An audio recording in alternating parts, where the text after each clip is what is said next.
Hello, friends, and welcome back once again. So, today we look at Levi, Jacob's third son.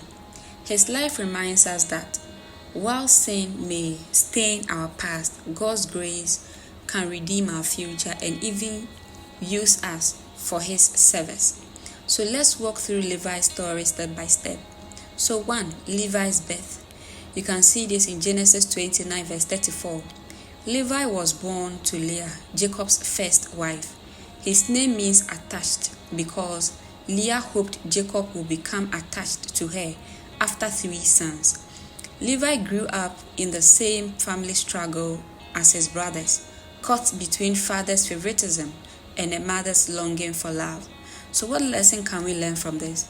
Many of us are shaped by broken family dynamic, but our background doesn't have to define our destiny. 2.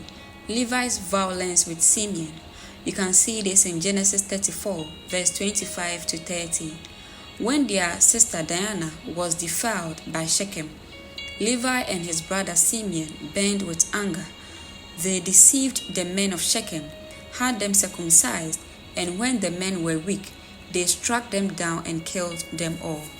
Jacob was devastated, saying, "You have brought trouble on me by making me obnoxious to the Canaanites." So what lesson can we learn from this? Like Simeon, Levi shows us that uncontrolled anger and violence can cause lasting damage. What starts as a desire for justice can easily turn into destructive revenge. 3. Jacob's prophecy over Levi. You can see this in Genesis 49, verse 5 to 7. When Jacob blessed his sons, he said of Simeon and Levi, "Simeon and Levi are brothers. Their swords are a weapon of violence. Cursed be their anger, so fierce and fiery, so cruel. I will scatter them in Jacob and disperse them in Israel." This was a heavy prophecy like Simeon. Levi's tribe will not inherit a strong territory of their own. So what lesson can we learn from this? Sin can scatter us. It breaks relationship, divides community, and weakens our influence. 4. Levi's redemption. You can see this in Exodus 32, verse 25 to 29. Here is the turning point.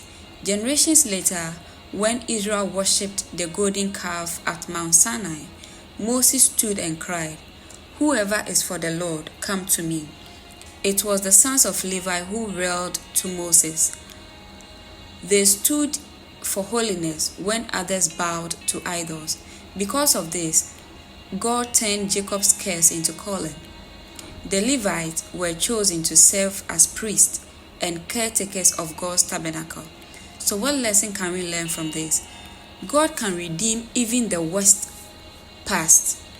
The same zeal that once destroyed can, when surrendered to God, be used for His glory. 5. Levi's legacy. You can see this in Numbers 18, Deuteronomy 10, verse 8 to 9.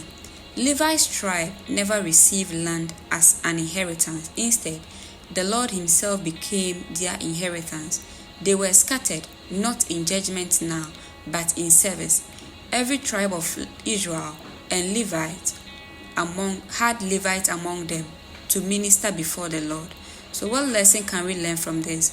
What looks like a curse can become a blessing in God's hands. Sometimes being denied earthly possession is God's way of giving us Himself as our greatest reward. So final thoughts on from the life of Levi. Levi's life is a story of redemption. His anger once brought death, but later his zeal brought life. His tribe was once scattered, cursed to be scattered, but God turned it into blessing by scattering them as priests throughout Israel. His past was marked by violence, but his legacy was marked by service. So modern lesson, no matter your past, God can rewrite your future if you surrender your zeal, your energy, your passion to Him. He can turn your curse into a calling. So thank you for joining this reflection on the life of Levi. His story reminds us that God specialized in transforming brokenness into blessing. and sinners into servants. Amen.